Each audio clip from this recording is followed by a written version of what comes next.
नमस्कार छात्रों, आज हम लोग बात करेंगे प्रेमचंद के एक कालजयी उपन्यास, उनकी कालजयी रचना गोदान के बारे में। गोदान का प्रकाशन होता है सन 1936 में। यह न केवल प्रेमचंद की बल्कि अगर ये कहा जाए कि उपन्यास साहित्य की भी सबसे प्रौढ़ रचनाओं में से एक है तो कोई अतिशयोक्ति नहीं होगी।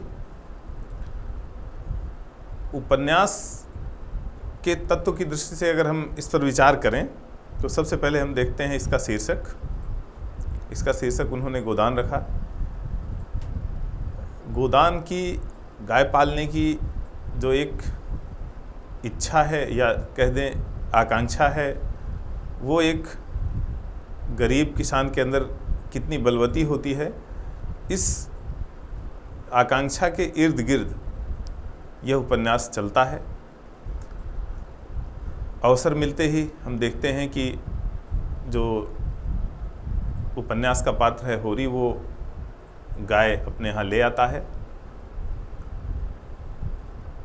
इसके बाद दूसरा तत्व आता है कथानक या कथा वस्तु।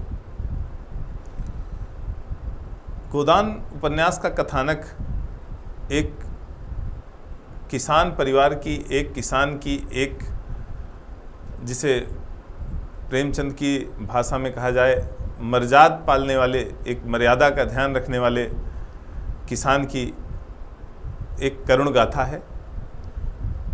पूरा जीवन संघर्ष करने के बाद उसके हाथ क्या आता है, उसका जीवन कैसा होता है, इसे बड़े अच्छे तरीके से प्रेमचंद ने दिखाया है अपने इस उपन्यास में।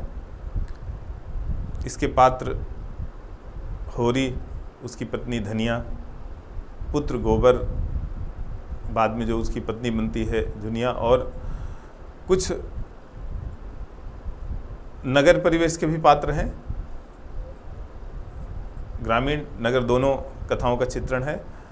साथ ही गरीब और अमीर, सामान्य और विशिष्ट दोनों प्रकार के पात्रों का उन्होंने चयन किया है। इसके लिए संवाद एक दूसरे से जो होते हैं, पूरे उपन्यास में बड़े अच्छे तरीके से संवादों का संयोजन किया है।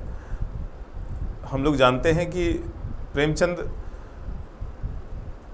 कहानीकार, उपन्यासकार के साथ साथ नाटककार भी थे। उन्होंने नाटक भी लिखे हैं, तो संवाद योजना भी उनकी बहुत अच्छी है। भाषा जो रखी है उन्होंने, भाषा एक तत्व है उपन्यास का। भाषा बोलचाल की है, अखबारी है, सामान्य लोग जिसका प्रयोग करते हैं। अभी जो जैसा कि मैंने कहा कि मर्यादा की जगह जो मर्याद शब्द है, वो कहता है कि जो मजदूर है वो बनने में, भले ही किसान को कम आय हो, कम इनकम हो उसकी, लेकिन जो किसानी में मर्याद है वो मजदूरी में नहीं है। किसान मालिक होता है, मजदूर नौकर हो जाता है। वातावरण या जिसे देश काल कहा जाता है, पूरे उपन्यास में अगर आप उपन्यास को पढ़ते हैं, देखते हैं, तो कहीं भी आपको ये नहीं लगेगा कि आप उस जीवन में नहीं पहुंच चुके हैं, उस वातावरण में नहीं पहुंच चुके हैं जिस वातावरण में होरी का जीवन है।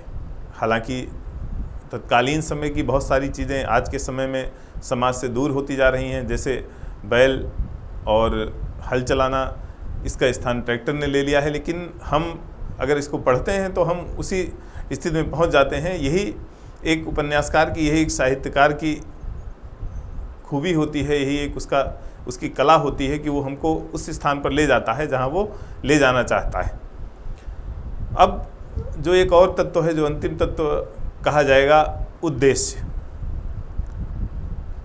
प्रेमचंद का उद्देश्य एक किसान की त्रासदी, एक किसान के जीवन की त्रासदी का चित्रण करना है। और हम देखते हैं कि उन्होंने जो सफ़र पंच परमेश्वर कहानी से शुरू किया, वो सफ़र उनकी अंतिम कहानी कफन में आके समाप्त होता है। तो जैसा चित्रण कफन में उन्होंने नग्न यथार्थ का किया है, काफ़ी कुछ उसी प्रकार का चित्रण गोदान में भी है।